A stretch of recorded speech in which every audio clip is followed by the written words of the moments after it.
With a Chula Vista mother still missing, ABC 10 News talks with her husband, why he fears she may still be in danger. And testing resumes as some students and staff they return to the classroom in the San Diego Unified School District. The hope for expanding the program as their district waits for the vaccine. ABC 10 News at 6 starts now.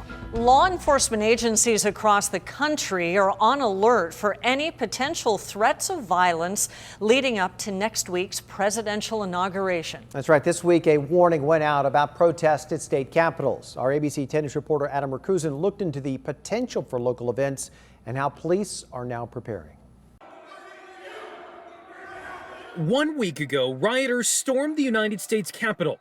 At least 5 people died, including a Capitol police officer. Now, according to an internal FBI bulletin obtained by ABC News, starting this week and running through at least Inauguration Day, armed protests are being planned at all 50 state capitals and at the U.S. Capitol. On Monday, Governor Gavin Newsom was asked about security in Sacramento. Newsom saying California could activate the California National Guard as needed. That everybody is on, I think, a high alert in terms of just making sure that everybody is safe and protected.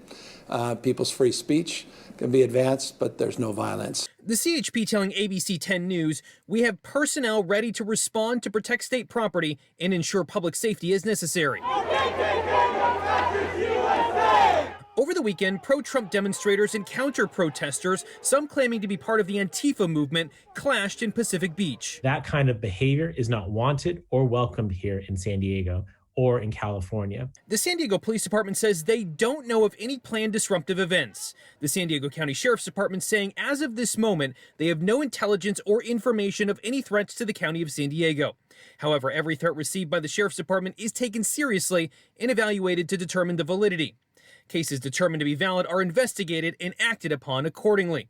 Both law enforcement agencies stressing they support the First Amendment right for citizens to peacefully demonstrate or protest, but will not tolerate acts of violence.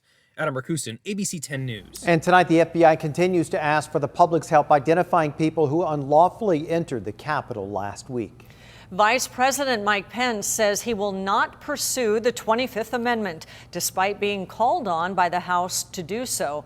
But tonight there is growing support among House Republicans to impeach President Trump for the second time. Representative Liz Cheney, the third highest-ranking GOP member in the House, said in a statement that she will vote to impeach Trump. She wrote, "There has never been a greater betrayal by the President of the United States." The House is set to vote on impeachment tomorrow morning. 4 days after a Chula Vista mother disappeared, her husband is speaking for the first time. The woman's brother-in-law told us yesterday there were some red flags surrounding her disappearance. And tonight, her husband told our ABC 10 News anchor Vanessa Van Hefty with each passing day and no clues of her whereabouts, he's worried his wife may still be in danger. Maya Tabalanza and Larry Miliete are high school sweethearts, married for 21 years with 3 children, ages 4, 9, and 11. My son was trying to roll over, trying to, look for his mom, but it wasn't his mom, it was just me this time. So I know he's having kind of dreams about it. Maya has been missing from her Chula Vista home since Friday. The couple argued the night before. We've been having, problems. Miliete says his wife has left before for the night to blow off steam, but he became worried when she didn't show up for their daughter's birthday Sunday.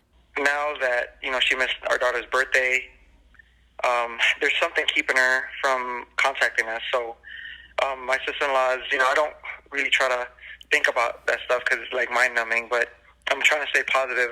It appears she took her phone but is not responding. I'd like to text her, I don't know if she's getting it, but I said, hey, babe, at least let us know, or call someone, and just at least let us know you're okay. Her Jeep is still at home, and no one has seen or heard from her. Assumed maybe one of her friends picked her up, and, they went hiking or wine tasting. She likes to go wine tasting in Temecula. Maya works as a defense contractor at Naval Base San Diego and didn't show up for work on Monday. I called her boss. She said, yeah, she didn't even log in. And that's the other alarming part, because work for her is like a priority. Okay. Like that's her outlet. Miliete says he will continue to search, anxiously awaiting. I don't even know what day it is. That's how sleep deprived I am. So I'm can feel the effects, but basically I'm just mentally, emotionally, and physically drained. Vanessa Van Hefty, ABC 10 News. Maya's family has organized a search event tomorrow and Friday. They will meet tomorrow morning at 10 a.m. at Mount Miguel Park. Turning now to the coronavirus, the county reported another 3,500 cases today. Our local total is now just shy of 200,000. The county also said more than 41 people have died. Nearly 1,900 San Diegans have lost their lives to this virus. The county is also adopting several new approaches to fight the pandemic. One such plan is to focus on regional numbers when deciding where to send relief funds. The goal is to better distribute funds to areas where data shows people have been hit the hardest, which are mostly communities of color. People in our county are hurting, especially in low-income and communities of color, and we need to ensure that as the county receives future funding for COVID-19 mitigation. Well, that plan passed unanimously and with widespread public support. In the meantime, the county says it has issued 335 cease and desist orders to businesses not complying with the stay-at-home order. It says most of them did come into compliance within weeks. Businesses that don't follow the stay-at-home order will not be eligible to receive county relief funding.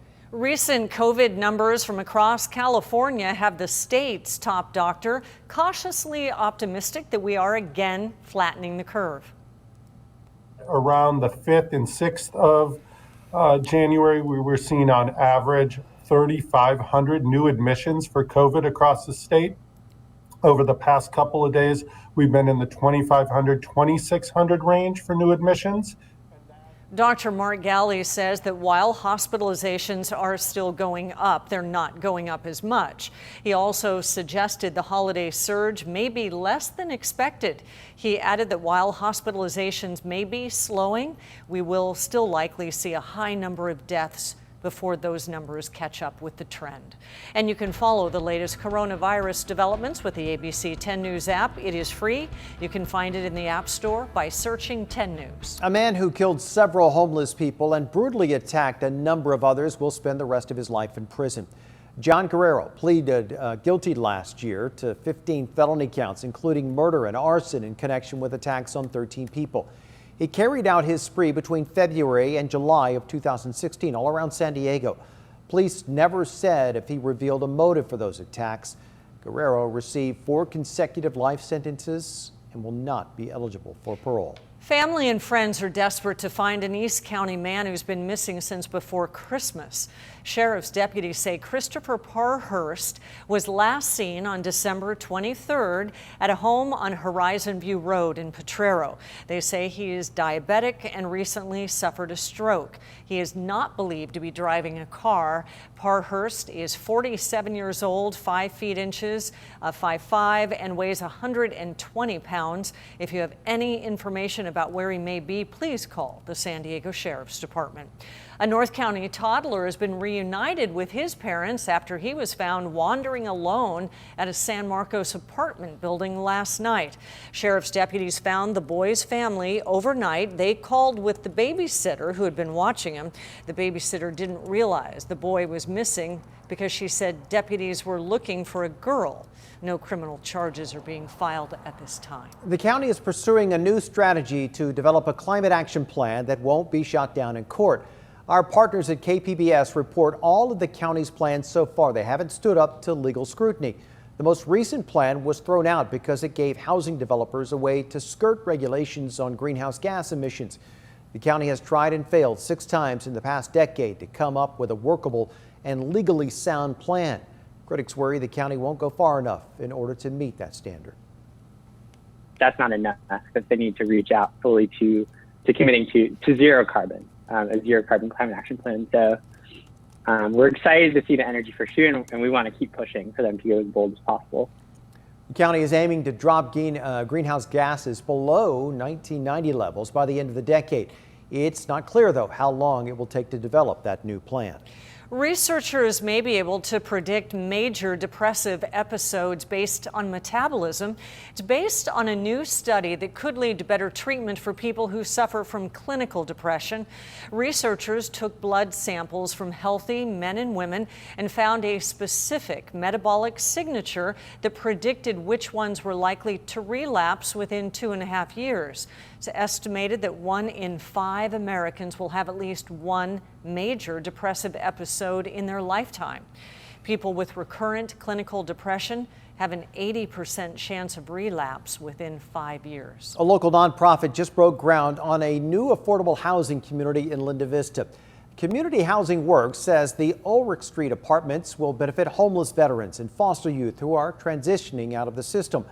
The community is going in near several bus stops and will be close to the 163. In all, there will be close to 100 new units. Construction is expected to wrap up sometime next year.